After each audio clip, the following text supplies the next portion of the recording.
الرحمن الرحيم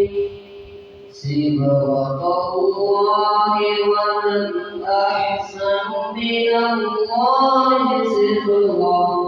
ونحن له عابدون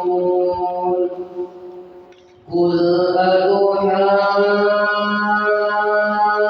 أتحاجوننا في الله وهو ربنا وربكم ولنا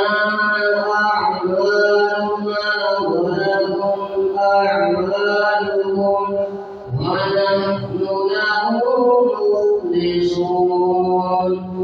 أم تقولون إن إبراهيم وإسماعيل